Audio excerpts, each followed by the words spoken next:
Hello BookTube. My writing diary is coming a little later this week because something happened that was pretty awesome. I got my beta reader feedback from Romance Refined, which is a website by a romance editor, Rachel Skinner, that does a beta reading service too, so it's fairly reasonably priced, and I'll leave all her information below. So I worked a bit, before I got my beta reader feedback form back to me, I worked a bit on my urban fantasy. I've been reading a lot of vampire-themed books, and so I jumped back into that since I was in that headspace. Got a little bit done in there, but it's still not quite calling me like I'd want it to. So after reading my feedback, I've been trying to kind of marinate on how to revise my completed manuscript now, how to tighten that up and get that hopefully ready for concept editing. So overall, it seemed like a lot of things were more on point than I was fearing that they'd be. It's not perfect, definitely. The beta reader rated it as it was a 2.5 star. So I've got a little bit more work to do. Probably a lot more work, let's be honest. It's a 400-page document, and I need to rewrite some serious portions of it. My biggest drawback, which I have been told before, is my character voice, and that is that my protagonists tend to all sound the same. And I'm writing in third-person limited, and so that makes it so that dialogue is pretty much the only thing that's going to bring forth that difference in character. When I do research on how to improve character voice and make them seem unique, a lot of the voice I get is things like, well, consider what kind of environment these characters grew up in. Well, all the main characters pretty much grew up in the same kind of socioeconomic environment. Like, okay, so focus on what kind of education they have. All of them are highly educated. I guess the one thing is they say, are they an optimist or a pessimist? And so framing a lot of what they say in that context. So that might be my only kind of guideline to go by. I'm struggling with that a bit. I'm going to clean up some of the other things. I had some perspectives in my book that weren't completely necessary. The tough part is, too, this is just one beta reader. So I'm hesitant to rewrite the entire thing based on one person's perspective, but I definitely know that there's some things that they pointed out that I know I could clean up.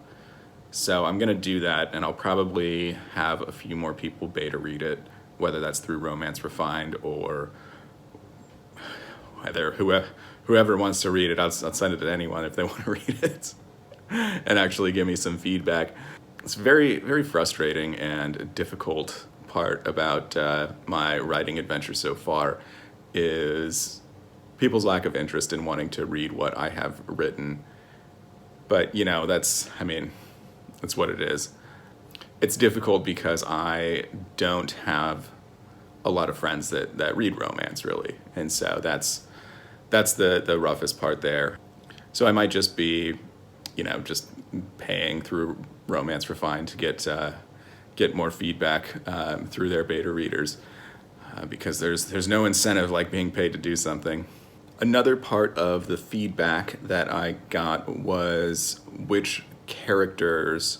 So the beta reader knew that this is the first in the series, and so one of the questions was there setup for follow-up books in the series? Which characters are you most interested in seeing in the next book?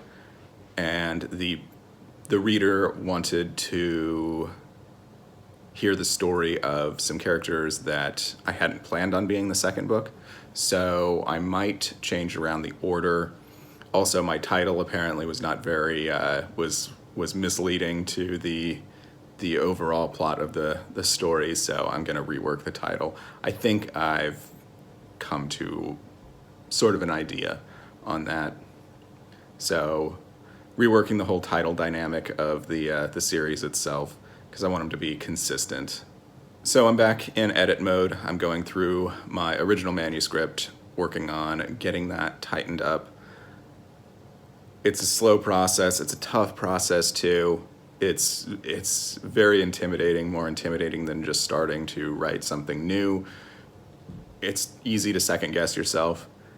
And, when you're writing the first draft, you can give yourself some freedom to just, whatever, I'll just keep going. Let's just get everything down first, and, I'll worry about tightening it up later. Now, when you go through and you're actually tightening it up, it's tough because you actually sit and think about each sentence. Is that the right word choice? All of that stuff. So all the second guessing comes into play, and it makes it very tricky. Just very tricky to change things, and it's easy to get overwhelmed. That's where I'm at. I'm gonna keep plugging along, of course, because I really want to do this. It's something that I'd really like to accomplish. I'd like to get something published. I want it to be as good as it can be. And I know I could just go direct to Amazon, self-publish, but I really actually want to try and tackle the traditional publishing journey to really get through all those hurdles that I know are very difficult and very frustrating. If I ever get to the point of actually having something professionally edited, I don't even know how I'm going to pay for that because that's so expensive. So for my manuscript, it would be around $3,000 to $4,000 to have that professionally edited on the concept level, and then it would need to be edited on the line editing and copy editing level, which is about the same price. So that's about like $8,000 right there that I would need to get that all done. So we'll see. That's not the kind of money I have laying around, definitely. And with kids and family and everything, and I'm the sole income, it's tough to make decisions like that, for what are completely selfish purposes, I feel like. So that is where I'm at. I'm going to probably be focusing on editing my manuscript. I might poke a little bit at some other projects that I have in their first draft. But overall, I'm going to try and get this manuscript tightened up so that I can send it to some more people, hopefully, and get it beta read again. If you have any tips on character voice, I would love to hear them down below in the comments section. Bye, everyone.